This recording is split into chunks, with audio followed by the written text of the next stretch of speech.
നമസ്കാരം. ഉപനിഷത്ത് സെഷനിലേക്ക് വീണ്ടും ഏവർക്കും സ്വാഗതം. നമുക്ക് ആദ്യം മെഡിറ്റേഷൻ ചെയ്യാം. കണ്ണുകൾ അടച്ച് ശാന്തമായിരിക്കും.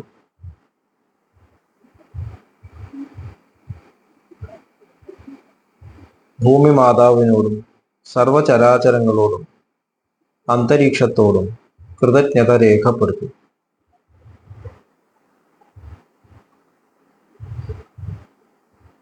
ഭൂമി മാതാവിൽ നിന്നുമുള്ള ഹീലിംഗ് എനർജി കാലുകളിലൂടെ പ്രവേശിച്ച് ശരീരം മുഴുവൻ വ്യാപിക്കുന്നതായും ശരീരത്തിലെ എല്ലാ ഭാഗങ്ങളെയും എല്ലാ കോശങ്ങളെയും റിലാക്സ് ചെയ്യാൻ സഹായിക്കുന്നതായും അനുഭവിക്കും.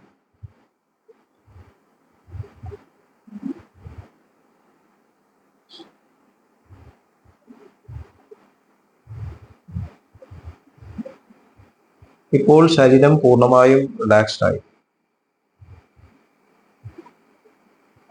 ഈ റിലാക്സേഷൻ ഹൃദയത്തിൽ അനുഭവിക്കും. ശ്വാസം ദീർഘമായി ഉള്ളിലേക്ക് എടുക്കൂ. ഹൃദയത്തിൽ സ്നേഹം നിറയുന്നതായി അനുഭവിക്കും. ശ്വാസം പുറത്തേക്ക് വിടുമ്പോൾ സ്നേഹം പ്രപഞ്ചം മുഴുവൻ വ്യാപിക്കുന്നതായും അനുഭവിക്കും.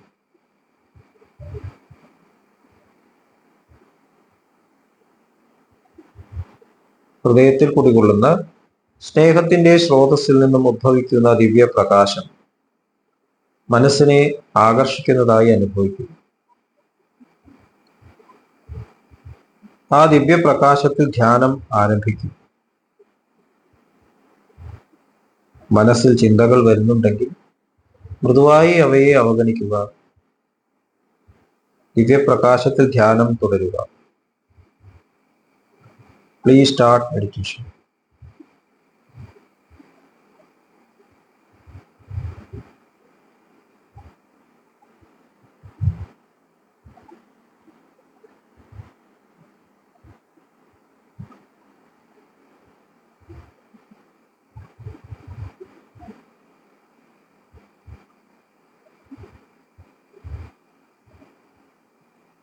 ഓക്കെ, കണ്ടീഷൻ ഹൃദയത്തിൽ നിലനിർത്തി പതുക്കെ കണ്ണുകൾ തുറക്കൂ.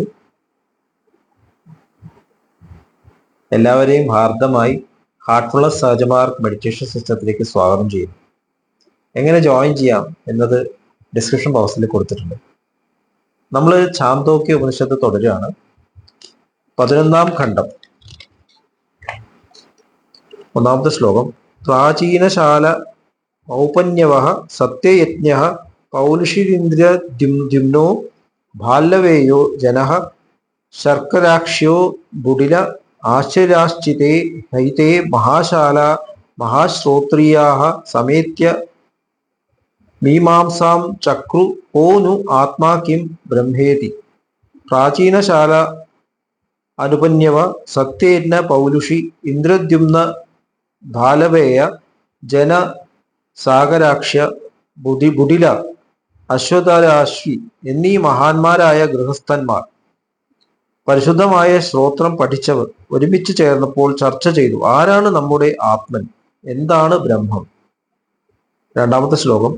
തേഹ സമ്പാദയാം ചക്രുരുദ്ദാലകോ വൈ ഭഗവന്തോയമാരുണി സമ്പ്രതീമമാത്മാനം തം ഹന്താഭ്യാഗച്ഛോമീതി തം ഹാഭ്യാജഗ്മുഹു.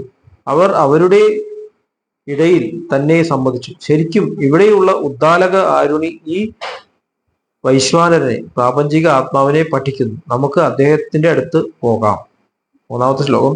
സഹ സമ്പാദയാചകാര പ്രക്ഷ്യന്തി മാമിമേ മഹാശാല മഹാശ്രോത്രിയാസ്തേഭ്യോ ന സർവാമിവ പ്രതിപത്യസ്തേ ഹന്താഹമന്യമഭ്യ നിഷാദാസാദീതി. അതിനുശേഷം അവർ സ്വയം സമ്മതിച്ചു, ഈ മഹാന്മാരായ ഗൃഹസ്ഥന്മാർ, വിശുദ്ധരായ സ്തോത്രം പഠിച്ചവർ എന്നെ ചോദ്യം ചെയ്യും, എനിക്ക് എല്ലാത്തിനും ഉത്തരം നൽകാനാവില്ല. വരൂ, ഞാൻ വേറെ ഒരു തലത്തിലേക്ക് അവരെ നയിക്കാം. 4ാമത്തെ. തൻഹോവാചപതി വൈ ഭഗവന്തോയം കൈകയഃ സമ്പ്രതീമമാത്മനം വൈശ്വാരമധ്യേതി തം ഹന്താഭ്യാഗച്ഛോമേതി തം ഹാഭ്യാജഗ്മുഹു. അതിനുശേഷം അദ്ദേഹം അവരോട് പറഞ്ഞു, ശരിക്കും അശ്വപതി കൈകേയൻ ഈ പ്രാപഞ്ചിക ആത്മാവിനെ കുറിച്ചാണ് പഠിക്കുന്നത്. നമുക്ക് അദ്ദേഹത്തിന്റെ അടുത്ത് പോകാം. അവർ അദ്ദേഹത്തിന്റെ അടുത്തേക്ക് പോയി. 5-ാമത്തെ ശ്ലോകം.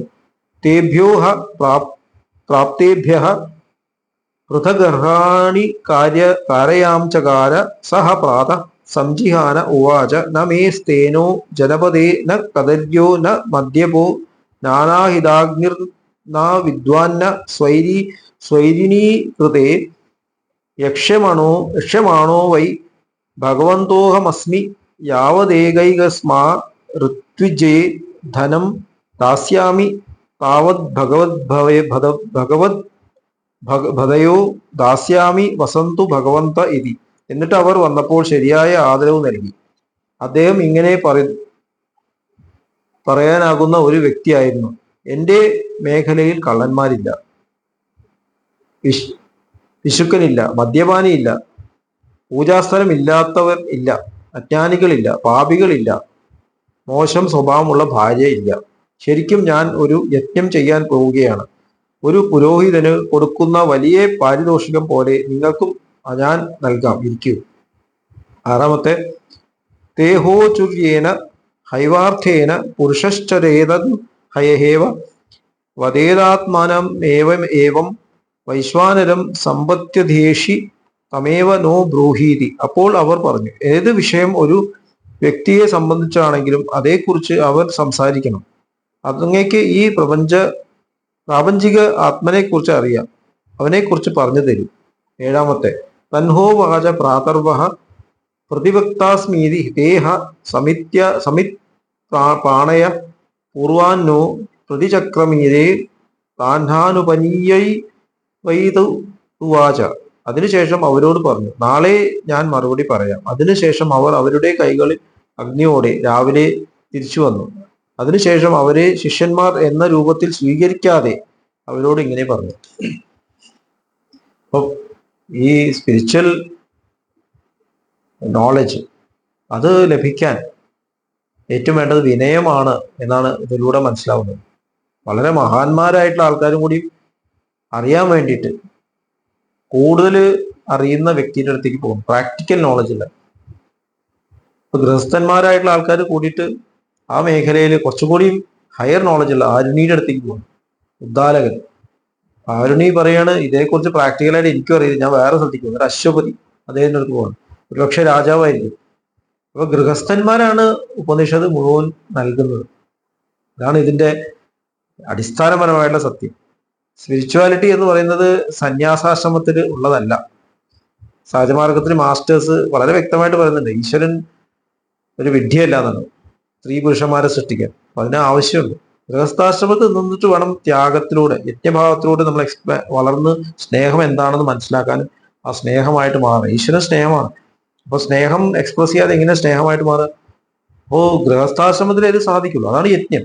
അവിടെ യജ്ഞം എന്ന് പറഞ്ഞാൽ യജ്ഞഭാവത്തോടെ പുരോഹിതന്മാർക്ക് നൽകുന്നത് പോലെ ഞാൻ നിങ്ങൾക്കും തരാമെന്നാണ്. അപ്പൊ യജ്ഞം എന്ന് പറഞ്ഞാൽ പുരോഹിതന്മാര് ഇന്ന് പൂജ ചെയ്തിട്ട് അവർക്ക് പൈസ കൊടുത്താൽ അത് യജ്ഞമല്ല.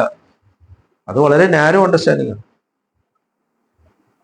എക്സ്പീരിയൻഷ്യൽ ആയിട്ടുള്ള ഈ സ്നേഹം അത് പകരുന്നതാണ് യഥാർത്ഥ യജ്ഞം, വാക്കുകളല്ല.